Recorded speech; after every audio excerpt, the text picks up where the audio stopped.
नमस्कार विद्यार्थियों, welcome again to my channel SJ classes. आज हम क्लास 12th इंग्लिश लिटरेचर की फर्स्ट बुक प्रूडेंस की 7th poem time and time again by A K Ramanujan की study करेंगे। इसको एनालाइज करेंगे, इसकी थीम क्या है, इसका सेंट्रल आइडिया क्या है, उसको हम समझने का प्रयास करेंगे, इसका क्रिटिकल एप्रिसिएशन करेंगे और साथ ही जो इम्पोर्टेंट क्वेश्चंस आंसर्स हैं उनको बीच बीच में डील करेंगे। ए K Ramanujan is one of the India's finest English language poets।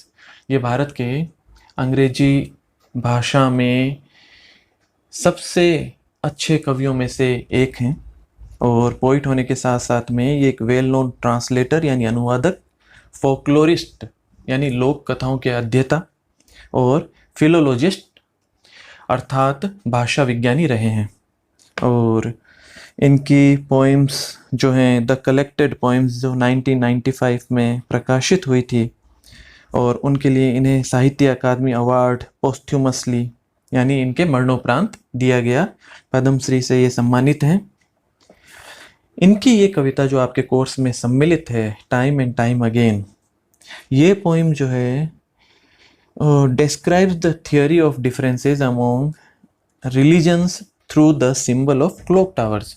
यहाँ पे इस कविता में हम देखेंगे कि एक सिंबल, एक प्रतीक दिया गया है क्लॉक टावर्स का, और ये जो घंटाघर हैं इनके द्वारा जो धर्मोपदेश में भिन्नता आ जाती है और धर्म किस प्रकार से हमें प्रभावित कर पाते हैं उसके बारे में बताया गया है कि किस प्रकार से धर्म में अंतर होने के कारण, उनकी प्रीचिंग में अंतर होने के कारण, उनमें वो चाहे किसी भी कारण से हो, किस प्रकार से सामाजिक कलह और हिंसा जो है वो समाज के अंदर व्याप्त हो जाती है। और कवि ने अपनी विस्टफुल लेमेंट के द्वारा इसको एक्सप्रेस किया, यानी उत्कंठित शोक के द्वारा इसको एक्सप्रेस किया है। कवि जो है वो घंटाघरों के इस सिंबल के द्वारा धर्मों में मतभेद या अंतर के विचार को स्पष्ट करते हैं। कवि बताते हैं कि किस प्रकार से अलग अलग घंटाघर बनाने में किसी भी कमी के कारण वो थोड़ा थोड़ा अलग समय बताते हैं, थोड़ा समय में भिन्नता आ जाती है। उसी प्रकार से धर्म की गलत समझ होने के कारण धर्माधिकारी जो है उसका अलग अर्थ निकालते हैं और कई बार धर्माधिकारी अपने निजी स्वार्थ के कारण भी धर्म का अलग अर्थ निकालते हैं और लोगों को गुमराह करते हैं। इसकी स्वाभाविक परिणति ये होती है कि लोग दिग्भ्रमित हो जाते हैं, झगड़े करते हैं, दंगे होते हैं और आखिरकार इसका निष्कर्ष ये होता है कि लोग इन्हीं घंटाघरों का यानी इसी धर्म का विनाश कर देते हैं। तो आइए हम एक एक लाइन से इसको एक्सप्लेन करने का, इसको समझने का प्रयास करते हैं। टाइम एंड टाइम अगेन यानी ऐसा बार बार होता है।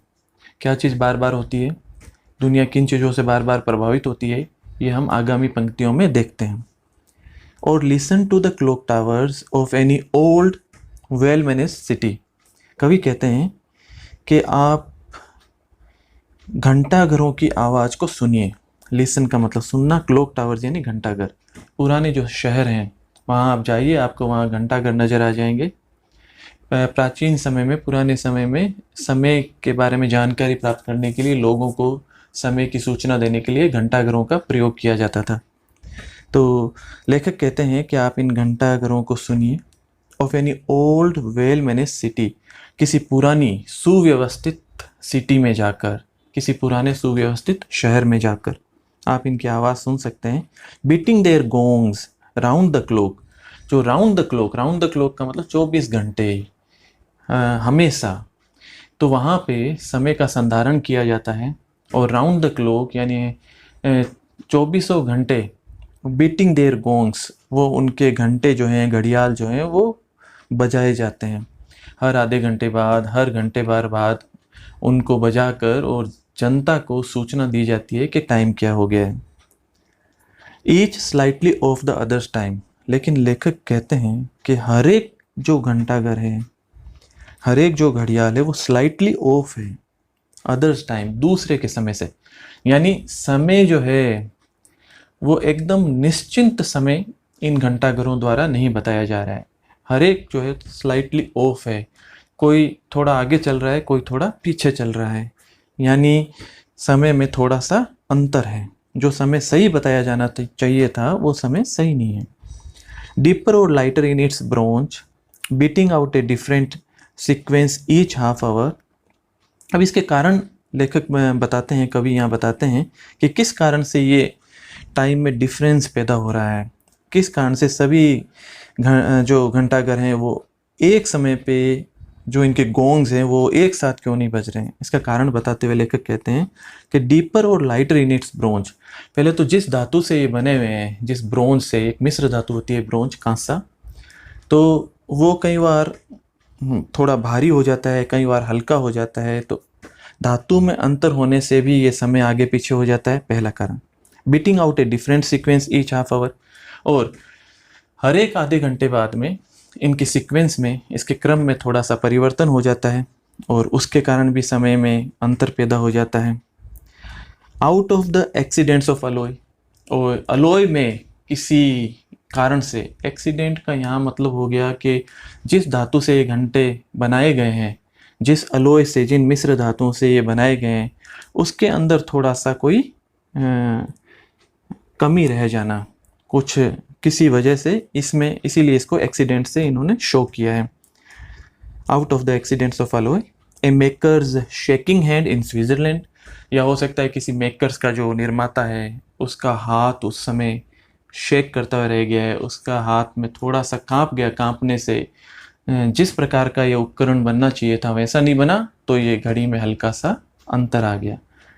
इन स्विट्ज़रलैंड, स्विट्ज़रलैंड का यहाँ रेफरेंस इसलिए दिया गया है क्योंकि घड़ियाँ जो हैं वो स्विट्ज़रलैंड की बहुत फेमस रही है सदैव से, और स्विट्ज़रलैंड जो है वो क्लॉक्स के निर्माण के लिए वर्ल्ड फेमस है, तो यहाँ इसलिए स्विट्ज़रलैंड कंट्री का जिक्र है।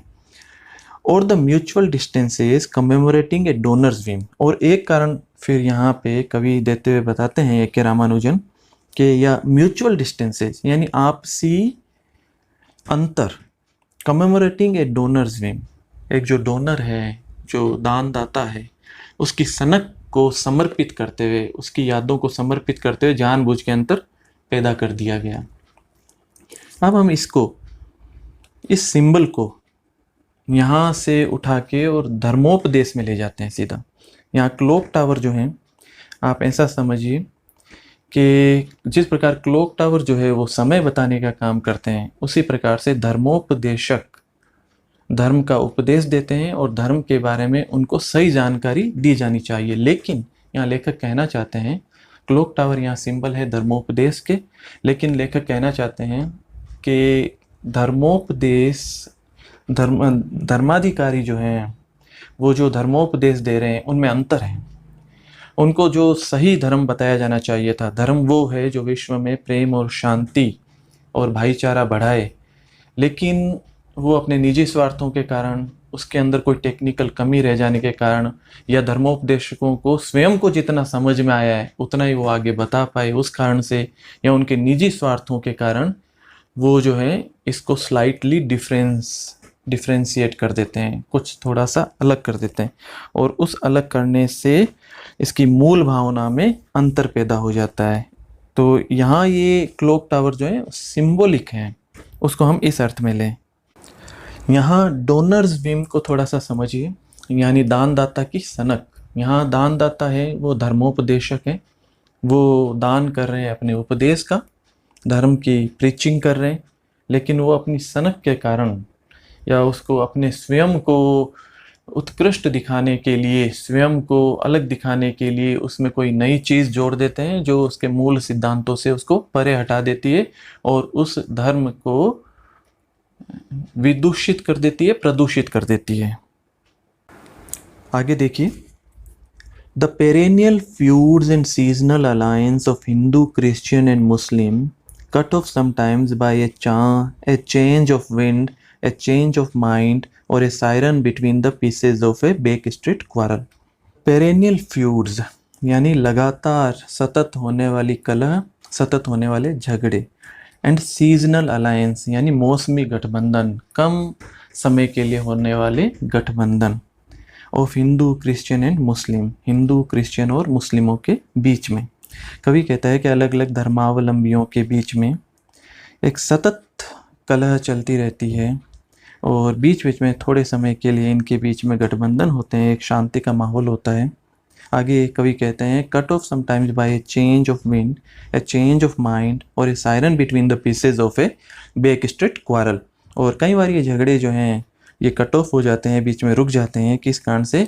वातावरण में परिवर्तन से, हवा में परिवर्तन से, चेंज ऑफ विंड, और मन स्थिति में परिवर्तन से यानी चेंज ऑफ माइंड, और ए सायरन या एक चेतावनी की आवाज़ से। और बीच बीच में जो ये बेक स्ट्रीट क्वारल होते रहते हैं, गलियों में सारहीन झगड़े होते रहते हैं, छोटी छोटी बातों पे धार्मिक सौहार्द समाप्त हो जाता है, लोग आपस में सारहीन बातों पे झगड़े करते हैं, धर्म के नाम पर झगड़े करते हैं। तो बीच बीच में इनको चेतावनियाँ मिलती है और कई बार ये डर कर, कई बार मानसिक परिवर्तन होकर और कई बार वातावरण में परिवर्तन होता है, तो बीच में ये झगड़े रुक जाते हैं। लेकिन कभी कहता है कि ये थोड़ी देर के लिए ऐसा होता है और बाकी इनके ये पेरेनियल फ्यूड्स जो है और हमेशा ही चलते रहते हैं। आगे देखिए, one day you look up and see one of them eyeless, silent, a zigzag sky showing through the knocked out clockwork after a riot, a peace march time bomb, or a precise act of nature in a night of lightnings। लेखक कहते हैं कि एक दिन आप ऊपर की तरफ देखते हैं, one day you look up, आप ऊपर की ओर देखते हैं यानी मार्गदर्शन के लिए ऊपर देखते हैं, and see one of them eyeless, और आप देखते हैं कि इनमें से जो एक घंटाघर है वो नेत्रहीन हो गया है। यहाँ पे घंटाघर को हम धर्मोपदेश माने तो नेत्रहीन होने का मतलब ये हो गया है कि अब वो ना तो स्वयं देखने में समर्थ है और ना ही वो लोगों को मार्गदर्शन करने में समर्थ है। अब वो मार्गदर्शन में असमर्थ हो गया है, आईलेस हो गया है। दूसरा आगे है साइलेंट, वो शांत हो गया है, शांत हो गया। अब वो समय नहीं बता रहा है घंटाघर जो है, यानी अगर धर्मोपदेश है तो अब वो वक्तव्य देने में असमर्थ हो गया है। और फिर आगे देखते हैं, a zigzag sky showing through the knocked out clockwork, और ऊपर जो क्लॉकवर्क है उसके जो टूटी फूटी घड़ी जो है, नॉक्ड आउट क्लॉकवर्क का मतलब टूटी फूटी घड़ी, तो उस टूटी फूटी घड़ी में आपको आसमान जो है, आकाश जो है वो टूटा फूटा, टेढ़ा मेढ़ा, जिगजैग नजर आता है। यानी धर्म का जो स्वरूप है वो तोड़ मरोड़ दिया गया है और वो जो है अब आपको स्पष्ट नज़र आना बंद हो गया है, उसके अंदर स्पष्टता का अभाव हो गया है। ये ऐसा कब होता है? After a riot, a peace march time bomb और a perfect act, a precise act of nature in a night of lightning. ये हुआ है धर्म का मतलब, ये स्वरूप जो हुआ है वो किसी राइट के बाद में, किसी धार्मिक दंगे के बाद में, लोग धर्म के कारण और दिग्भ्रमित होकर आपस में लड़े और ये स्थिति पैदा हो गई। या फिर अ पीस मार्च टाइम बम, किसी शांति यात्रा में फटने वाले टाइम बम की तरह। यहाँ पे कवि ने बड़ा व्यंग्य करते हुए कहा है शांति यात्रा में फटने वाले टाइम बम के बाद में। या precise act of nature in a night of lightning, या किसी प्राकृतिक आपदा के कारण, बड़ी प्राकृतिक आपदा, यहाँ पे नाइट ऑफ लाइटनिंग का मतलब यही है, उथल पुथल भरी रात, यानी यहाँ पे प्राकृतिक आपदा का समय। और उसके बाद में प्रेसाइज एक्ट ऑफ नेचर, यानी नेचर ने, प्रकृति ने स्वयं एक प्रेसाइज एक्ट लिया है, ऐसा एक्ट जो बिल्कुल सही वक्त पर लिया जाना था, यानी सुनियोजित तरीके से प्रकृति ने अपने आप अपना उद्धार किया, अपने आप को परिवर्तन किया। यहाँ पे नेचर के कार्य को प्रेसाइज कहा गया है, बिल्कुल सटीक, सुनियोजित कहा कर वर्णित किया गया है। ऐसा क्यों कहा गया है? क्योंकि मनुष्य जो है वो तो अपने कार्यों में हो सकता है प्रेसाइज ना हो, वो आगे पीछे हो सकते हैं, लेकिन नेचर जो है उसको वक्त आने पर वो बिल्कुल सुनियोजित तरीके से और सटीक तरीके से काम करती है, अपना उद्धार करती है, अपने में परिवर्तन करती है, इसलिए यहाँ पे इसको प्रेसाइज कहा गया है। पोइम का टाइटल हम देखते हैं टाइम एंड टाइम अगेन, यानी बार बार। ये बहुत ही एप्रोप्रिएट टाइटल है क्योंकि धार्मिक विद्वेष के कारण जो धर्मोपदेशकों ने फैलाया है, उन्होंने जो अलग अलग दृष्टि दी है, लोगों को दिग्भ्रमित किया है, उन्हें जो है ब्लाइंड फॉलोवर बना लिया है, तो उसके कारण से ये बार बार जो है सामाजिक समरसता ख़त्म होती है, धार्मिक समरसता समाप्त हो जाती है। लोग पेरेनियल फ्यूड्स में लगातार जो उन्माद में, झगड़ों में, कलह में उलझे हुए रहते हैं। इसलिए यहाँ पे कवि ने टाइम एंड टाइम अगेन ये शीर्षक काम में लिया है जो बिल्कुल उपयुक्त है। कविता का सेंट्रल आइडिया और थीम यदि हम देखें तो हमने देखा कि जो क्लॉक टावर्स हैं उनके द्वारा कवि ने अपने विचार व्यक्त किए हैं कि किस प्रकार से ये क्लॉक टावर जो हैं वो भ्रमित करने वाले धार्मिक उपदेशों के प्रतीक हैं, सिंबल हैं, सिंबॉलिक हैं। और ये भ्रमित करने वाले धार्मिक उपदेश जो हैं वो थोड़ा थोड़ा अलग बताते बताते और लोगों को दिग्भ्रमित करते हैं। जिस प्रकार से घंटाघर जो हैं उनसे ये अपेक्षा की जाती है कि समय बिल्कुल ठीक बताएंगे, उसी प्रकार से ये जो धर्मोपदेशक हैं उनसे ये अपेक्षा की जाती है कि वो धर्म को उसी अर्थ में परिभाषित करेंगे जिस अर्थ में वास्तविक रूप से इसकी रचना की गई थी। लेकिन वो अपने अपने जितना वो स्वयं समझते हैं उसके अनुसार वो उपदेश देते हैं, जितना उनका स्वयं का दृष्टिकोण होता है वैसा वो उपदेश देते हैं। और कई बार वो अपने निजी स्वार्थ के वशीभूत होकर इनका अर्थ का अनर्थ भी कर देते हैं, कुछ अलग ही अर्थ बता देते हैं। इससे लोग भ्रमित हो जाते हैं, गलत निर्देशित हो जाते हैं और दुनिया जो है वो गलत दिशा में चली जाती है और पेरेनियल जो फ्यूड्स हैं वो चलते रहते हैं। सतत धार्मिक लड़ाइयाँ, रायट्स, धार्मिक दंगे वो समाज में होते रहते हैं। तो इसको कवि ने एक तरह से विस्टफुल लेमेंट के रूप में इस कविता में प्रकट किया है और चाह कर जो एक लेमेंट, एक शोक व्यक्त करते हैं, उस रूप में कवि ने यहाँ पे इसको प्रकट किया है। तो आशा है कि ये कविता, इसका भावार्थ, इसकी थीम, इसका सेंट्रल आइडिया और बीच बीच में जो हमने इसके इम्पोर्टेंट जो टॉपिक्स बनते हैं जिनके आधार पर क्वेश्चन आंसर्स क्रिएट किए जाएंगे वो आपको भली भांति समझ में आ गए होंगे।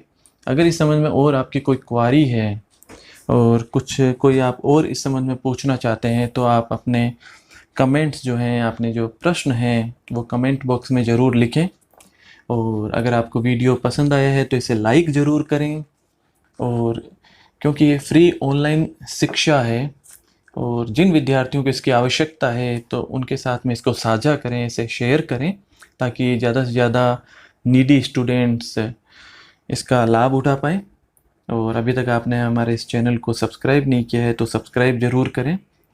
और जल्दी ही मैं अगले वीडियो के साथ पुनः उपस्थित होऊंगा। बहुत बहुत धन्यवाद, आभार।